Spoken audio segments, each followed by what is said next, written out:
उत्तर प्रदेश के 10 विधानसभा सीटों पे उपचुनाव होने हैं और उसके लिए सभी पार्टियों ने तैयारियां कर ली हैं। सबसे बड़ी बात यह है कि अब अगर हम कानपुर के सीसामऊ की बात करें तो यहाँ पर भी चुनाव रोचक होने के आसार हैं। वो इसलिए क्योंकि अब मायावती ने घोषणा कर दी है कि इस बार बसपा उपचुनाव में पूरी तरह से भागीदारी करेगी।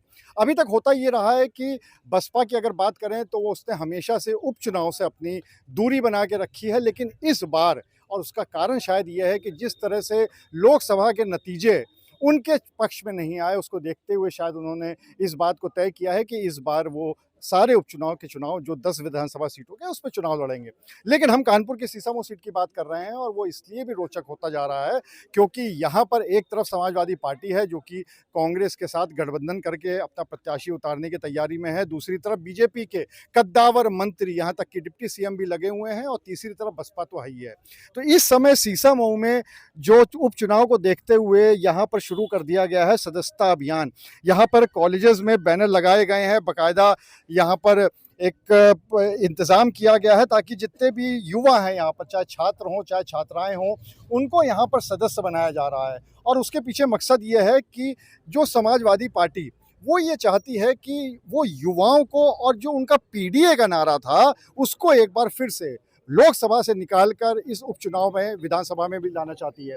इसीलिए आप देख सकते हैं कि यहाँ पर छात्र नौजवान पीडीए जागरूकता सदस्यता अभियान लिखा हुआ है इनके बैनर में भी, और शायद उसके पीछे भी मकसद यही है कि पीडीए को एक बार फिर से मजबूत करके इस बार सीसामऊ सीट पर फिर से जीत दर्ज कराई जाए। हमारे साथ मौजूद हैं समाजवादी पार्टी के अध्यक्ष, उनसे बात कर लेते हैं। सबसे पहले आपसे ये जानना चाहेंगे कि ये जो पूरा मकसद है इसके पीछे फिर से एक बार सीसामऊ पर अपना कब्जा जमाना है। देखिए, ये हमारा पीडीए नौजवान सप्ताह, जो छात्र और नौजवान पीडीए सप्ताह चल रहा, पूरे प्रदेश में चल रहा। लेकिन हमें मालूम है, हो सकता है चुनाव सीसामऊ विधानसभा का नहीं हो, हमको इससे मिल जाए, हमारी रेट लगी हुई है। लेकिन अगर चुनाव फिर भी होता है तो हम पूरे तौर से उसकी तैयार हैं।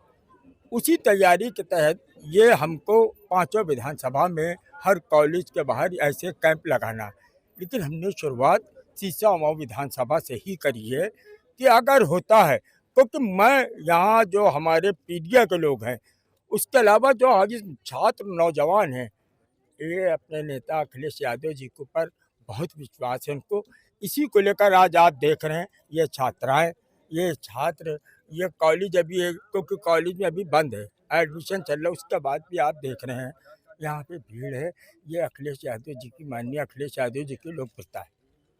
अगर समाजवादी पार्टी की बात करें तो एक तरह से ये तय है कि यहाँ पर टिकट किसको मिलेगा, क्योंकि लगातार पार्टी के जो नेता हैं वो भी, इनके राष्ट्रीय अध्यक्ष अखिलेश यादव, वो भी, उनका कहना है कि इरफान सोलंकी के परिवार से उनकी पत्नी को टिकट दिया जाएगा। यहाँ पर महामंत्री समाजवादी पार्टी के बंटी सेंगर भी मौजूद हैं, उनसे बात कर लेते हैं। बंटी, सबसे बड़ी बात आप ये बताइए कि यहाँ पर टिकट की बात तो चल रही है नसीम सोलंकी की, लेकिन दो दिक्कतें हैं। पहली बात ये कि नसीम सोलंकी के ऊपर एक आरोप है, हालांकि कोई मुकदमा नहीं है, और वो आरोप है एक कंस्ट्रक्शन कंपनी में नाम आने का। और दूसरी जो सबसे बड़ी बात है वो ये है, सुनने में जो आ रहा है राजनीतिक हलकों में, कि उनके नाम को लेकर परिवार में ही अभी पूरी तरह से सहमति नहीं है। देखिए, टिकट तो परिवार तय नहीं करेगा, टिकट हमारे राष्ट्रीय अध्यक्ष माननीय अखिलेश यादव जी तय करेंगे। वो लगभग तय कर चुके हैं, हम लोगों को निर्देश भी दे दिए हैं कि नसीम सोलंकी चुनाव लड़ेंगी।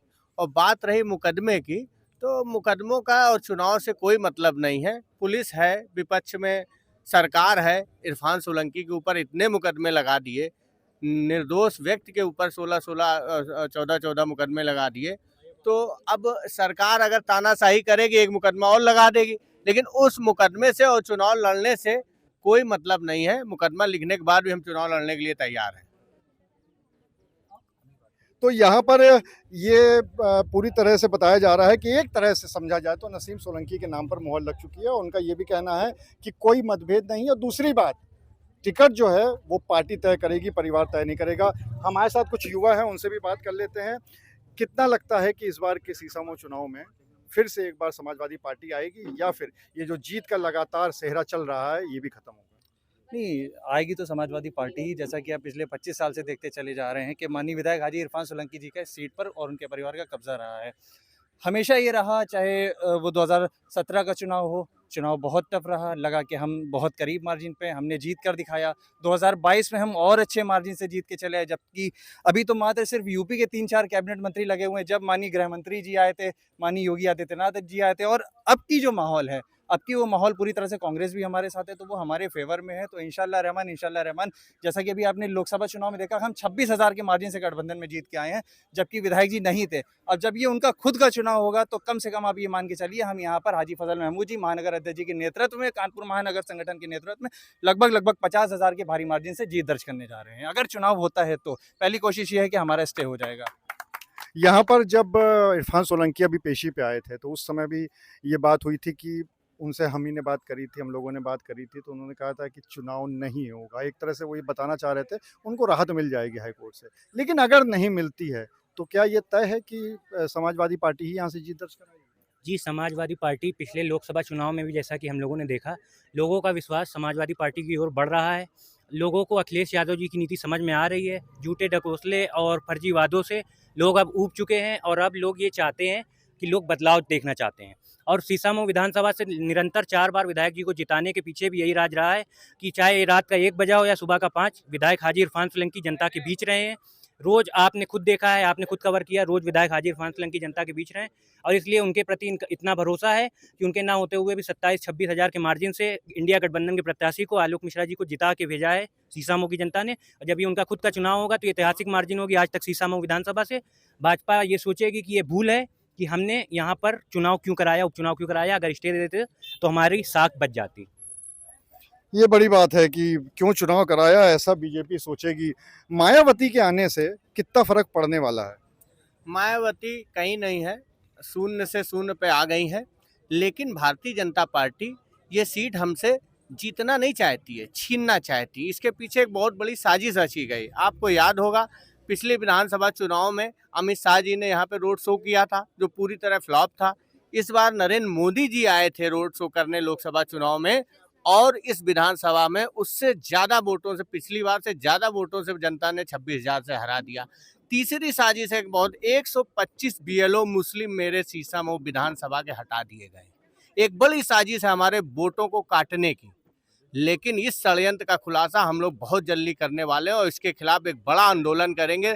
सरकार जिस तरह ये सीट छीनना चाहती है, हम छीनने नहीं देंगे। इसके पीछे बहुत बड़ी साजिश रची गई। इरफान सोलंकी के ऊपर मुकदमे लिखे गए, सीट खाली कराई गई, अब उसको जबरन जीतना चाहती साजिश रच के।